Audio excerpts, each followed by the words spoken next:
I did, however, have a really good idea that I'm gonna bring you guys along for. I have all these extra beets.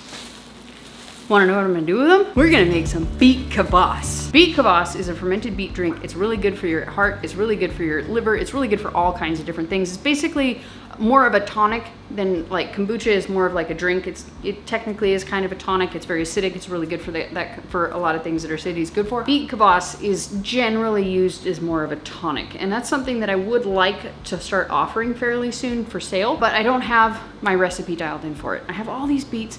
So we're gonna go home and we're gonna make a test batch of some beet kvass. And I think I also have a couple extra heads of cabbage from this latest round. And we're also gonna turn that into a test for pink kraut. Actually, no. My husband fed the red cabbage to the chickens. We're just gonna make something up. How about that? But before we do, I don't know how much of this you're actually gonna be able to see. Probably not much, but over here, it's all kind of a little bit in shambles because he's working on wiring and all of that kind of stuff. But this is the area that I have been working in.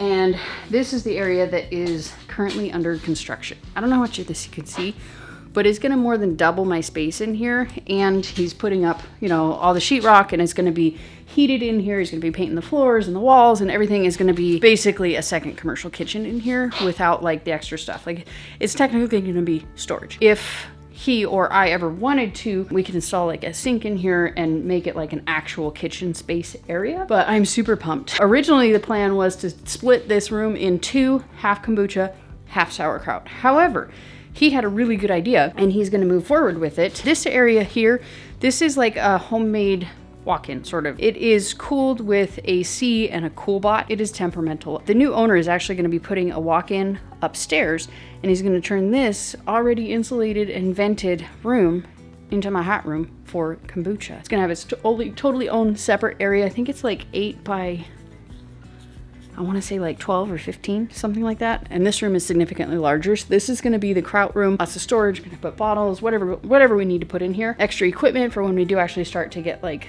real equipment. Sneak peek. Here's the before. And yes, this room is usually much more organized. But everything's getting moved around with the construction, so. And he got the lights installed, but I just found out today that he can't actually wire them until I get these glass bottles out of the way that apparently are blocking the circuit breaker. So that's gonna be done probably the day after tomorrow, so we can get the wiring done. He can hook up all the outlets, the lighting, all of the things. Okay, my battery is almost shot. See it? I accidentally left your camera. It wasn't accidental. I did not think about the fact that I would need it at home, so we left it at the kitchen yesterday. Our freeze dryer. How do I turn this thing around? Oh no, I haven't been recording that whole time. Crap. You can see here, we are done. It took 40 hours. The main reason that it took 40 hours is because it was a liquid, and also we put it in there unfrozen. So I'm just trying to get everything together. I'm gonna put this in a quart-sized jar, and I'm gonna set a little bit aside so that we can play with it later. So we got our scraper, jar, and Robert, my hubby, is the main expert on this sort of stuff in our house, and he said to use 3 of these 100cc oxygen absorbers in the jar. So that's what I'm gonna do. I'm gonna use, actually I need to get a pint-sized jar too. Well, actually, I don't even need a pint-sized jar. I need a half pint. Why does everybody call it a half pint? Why isn't it just called a cup? Anybody else wonder that?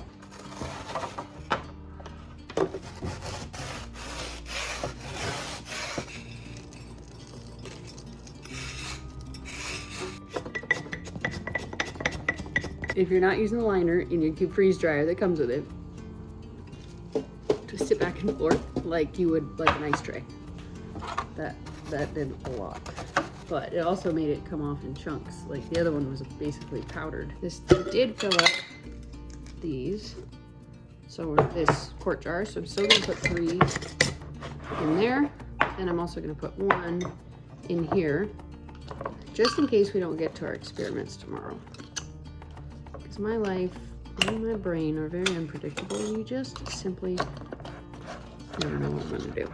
So these experiments, well, this experiment is gonna be in one of the following videos, because I'm gonna see if I can get this to start re-fermenting, which will tell me that this has survived, the bacteria in here has survived the freeze-drying process. So we're gonna find out. So stay tuned for that one. Made it to the kitchen. The crocks are in relatively decent condition. The fire chi has started to boil over, which is like, I mean, that thing had like this much room.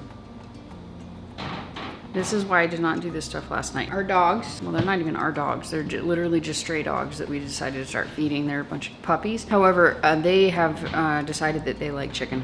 So yeah, I tried to save one of them. It did not work. This is a blue coat for anybody who doesn't have wild, or anybody who doesn't have animals. This is a blue coat. It's like a very, very staining blue stuff. It's like an antibacterial, anti-whatever stuff. You spray it on a wound and it's supposed to help it heal. But she was too far gone, and I had a good, strong feeling that she was, and she was. At any rate, all the dogs are going as soon as we can possibly catch them. So I did not end up getting to anything last night. So we're here this morning. We're back at the kitchen. It's probably almost afternoon, actually. And we're gonna go ahead, and I picked up, on my way here this morning, I picked up some red cabbage so that we can try out an experiment that I want to try with my pink kraut, and then we're also going to make some beet kvass. Actually, I think we're going to make some beet kvass, and depending on how much green cabbage I have, I might make a little bit of beet kraut just for myself. We're actually here right now because we are waiting for a delivery of 12 more of those guys right there, 12 more of the 3-gallon crocks. They're supposed to come. I was given a time window of noon to 4, but he already called me to arrange the delivery, so he should be here within an hour. So we're just gonna go ahead and bang these guys out, and then I'm going to head into the city. I'm going to talk to one of the health food stores that is there, bring a couple samples, see if they have any interest in purchasing wholesale from me and selling it in their stores. And then I'm gonna run a bunch of errands. In case anybody's wondering, every Saturday from 8 to 1 p.m. at Farmers Park in Springfield, I sell at FMO. It's called Farmers Market of the Ozarks. It is a farmer's market, and we're there just about every week. I think we've only missed one of them so far, and that was because I was doing a presentation at the same time, and Robert worked at the same time, so we couldn't actually be there. But anyways, if you guys are interested in local, come check us out. You can find our stuff there. What am I doing? I'm looking for the scale. That's what I was doing. Pink kraut is one of my favorites. I can put that on everything. So I'm gonna make as much as I can, and then I will, it all depends on how much this here head of purple cabbage weighs. Because normally when I'm making this for myself, I don't really care a whole lot about ratios. It's just whatever I got, that's what I use when I'm making it for myself. 2.5 pounds. So I have one empty crock over there, and I think I'm just gonna make a big batch of beet kvass for myself and for whoever wants it to have it. And then that'll give me an opportunity to be able to play with the recipe. And we'll see how it goes, because it doesn't ferment for terribly long. I think, honestly, I don't know how long it ferments for. So I'm gonna stop blabbering and make this stuff.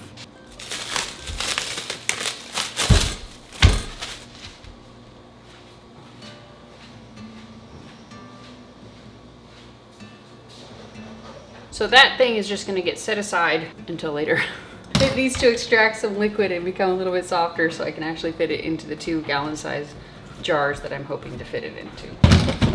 So I'm gonna make a real test batch. Since I do have that spare 3-gallon crock, just gonna see if the amount of beets that I have is right. FYI, it won't be, it never is. So this is simply, like I said, it's just for testing. I want to see where I need to move in what direction to get the right kind of flavor that I'm looking for. So this is just the amount of beets that I have left over. This is just the amount of ginger that I grabbed out of the walk-in. I'm gonna weigh everything, measure, blah, blah, blah, do all the things. And then the next batch, I'll tweak it in whatever direction that I need to tweak it in. This is how I basically come up with pretty much all my recipes. Like, I'll just make something up, or I'll find a recipe in a book that I enjoy, that I have enjoyed over the past many years, and then I'll just take it in whatever direction that I feel like I want to take it in, whether it needs more spice, less spice, a different kind of vegetable, you know, that sort of thing. That's just kind of how I did it. Like, I just made them up, or tweaked current established recipes.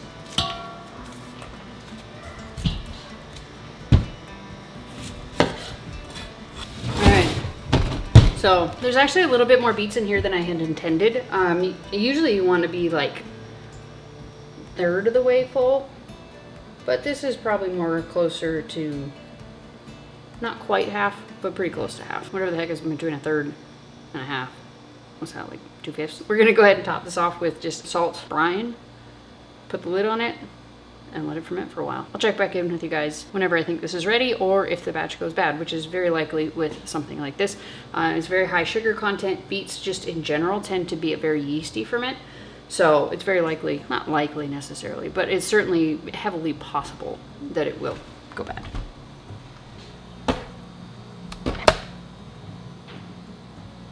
The crocks came, I got them all unpacked and delivered and put away where they need to go. However, that pink kraut is not ready yet. So I actually need to run into Springfield.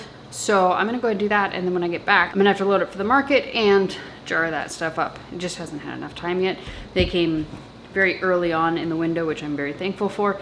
So I'm gonna do that, and I'll talk to you later.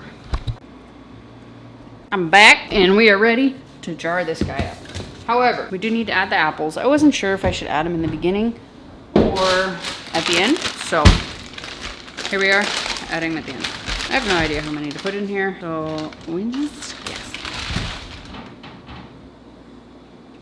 I'm gonna go with that many. And no, I have no intention of sharing this recipe. I apologize, but that's just not gonna do it. Not gonna happen.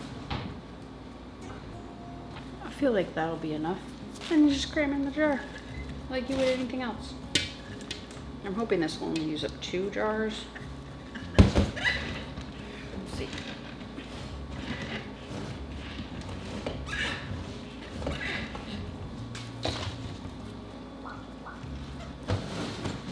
Perfect.